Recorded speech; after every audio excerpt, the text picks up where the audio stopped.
so much fun, you know, and what's amazing is how fast they grow, and sometimes you just forget how little they were and how much they needed you for everything.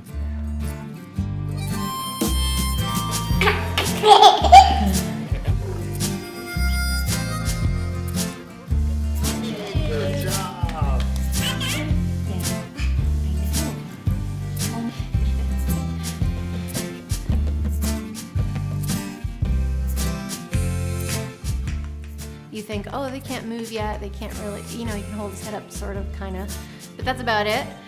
But they communicate with their body signals and their eyes and there's so much to them already. The eye contact with my son and kind of like looking into his eyes and getting to know him and him getting to know me, especially when he's tiny, was a huge part of our bonding process.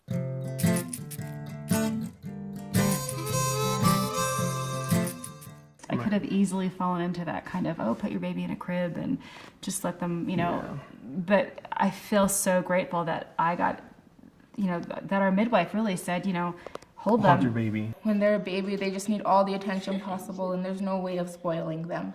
Breastfeeding and nursing my son was one of the absolute key things to us bonding in a way that I never knew you could be bonded to another human being.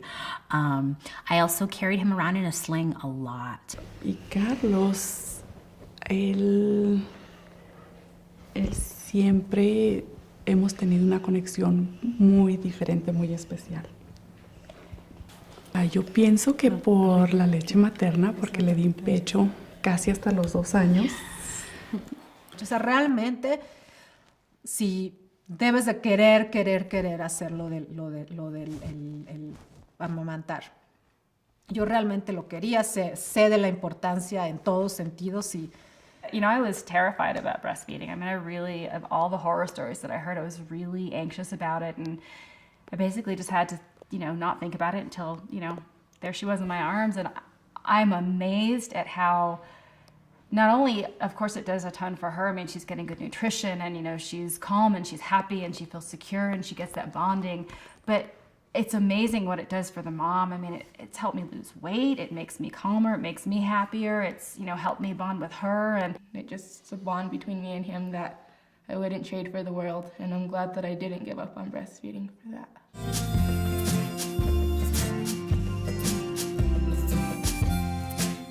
You know, babies just want to suck on things. And so figuring out how to get my finger on the roof of her mouth, my pinky, and so she could just sit and suck on my finger, that made me feel very much a part of that whole beginning process. So.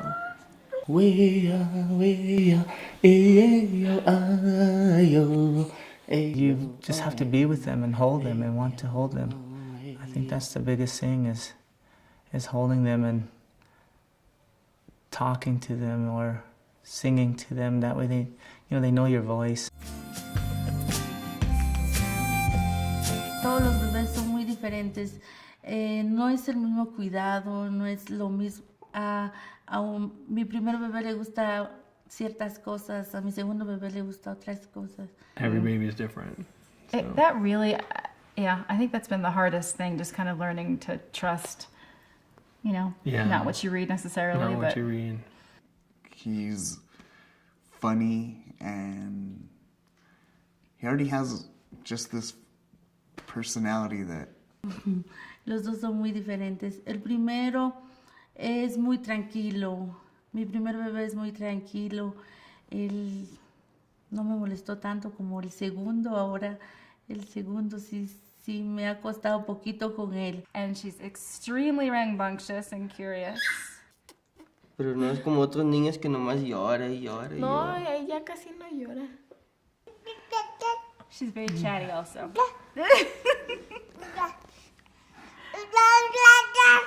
You know, you can see that personality very early on. The essence of them is still there. And it's just amazing to see how they evolve.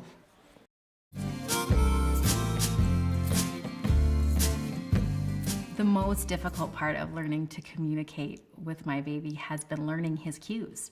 To kind of slow down and with him and stop and slow the whole process down to really key in to what is he wanting, not to force the situation into what's convenient for me or what works for my time schedule. The more I could just breathe and just look at him and try and listen to him and trust my instincts on whatever he needed, it seemed like it just guided me.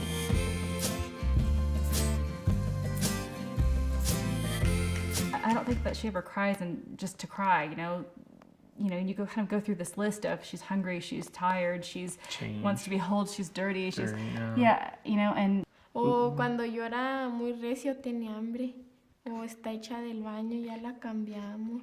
If the baby makes a O cry with the mouth looking like it's an O, it was tired, yeah, right? They're tired or And ready to disengage from the situation. And then the is kind of like an uncomfortable cry, like they're gassy or they need to be burped. They're or just uncomfortable in general or with maybe their surroundings. even like a diaper change. And then the ne, it's the ne. The ne. They're hungry, so it's time to feed them. And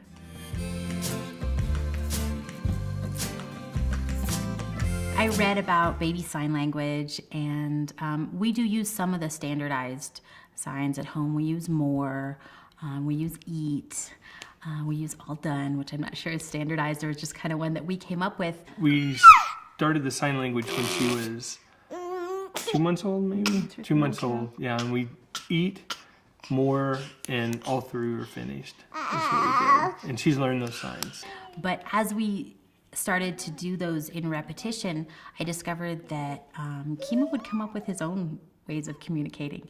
He understands when I tell him more, but when he's hungry or thirsty, sometimes he'll sign it, but a lot of times he'll just tell me, and I'm like, oh, oh, okay, all right, you need more food, you know?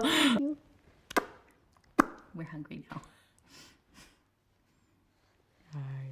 I think we should have to trust more. I think there's a lot of old school thinking around children that they can't tell us what they need and that we're supposed to just decide. And for us, you know, we've always been with Ocean in a super respectful way and treating him the way we want to treat each other. everybody's different. You know, every family's different, every parenting style is different, but I really, you know, everyone has their own experience when they're pregnant, everyone has their own labor, and, you know, everyone gets a different kid. So I think what works for one family just doesn't necessarily work for another. But it just, I was so surprised when I feel like I finally got the right information. I was lucky enough to have a midwife who was just so experienced and knowledgeable and kind and very baby and parent centered, and she was just phenomenal. I think she finally kind of gave us this information about attachment parenting and things like, you know, wearing your baby and nursing on cue and just listening and responding. And it was amazing to notice this almost immediate difference and this immediate reward of, oh, okay, this is, I feel like I'm doing something right now, and I feel like my baby is really responding, and I feel like, you know, I'm a little bit secure now in what I'm doing. I guess like everyone was telling us how to like take care of the baby and what to do, but no one really told us just love your baby and go by like your heart and everything will be okay. Just do whatever you can to give your baby the best opportunities possible. And you don't have to be like rich to do it. Like we're like by no means like rich. We're like struggling college students, and so just do the best you can. And ser mamá es lo mejor que uno puede ser. Son nuevas experiencias que uno agarra y la verdad, sí, que las mamás tengan mucha paciencia y sepan en que los niños qué es lo que les gusta, qué no les gusta, tratar de entender a ellos. O sea, realmente todo un camino que recorrimos, pero realmente la cosa más increíble que me ha pasado en la vida es ser mamá. Y le agradezco a Dios cada que veo a mi hija y no hay mayor alegría que verla y verla contenta y verla que está desarrollando y verla que es inteligente y verla que hace esto y ver lo que hace. Es Es increíble, es el gozo más grande que he tenido en mi vida, el tenerla y el verla crecer. It's a learning process, but like now that a year has gone by, we feel like really confident as parents, like, and it's just amazing to have seen him gone through each stage and knowing that we were able to do it for him.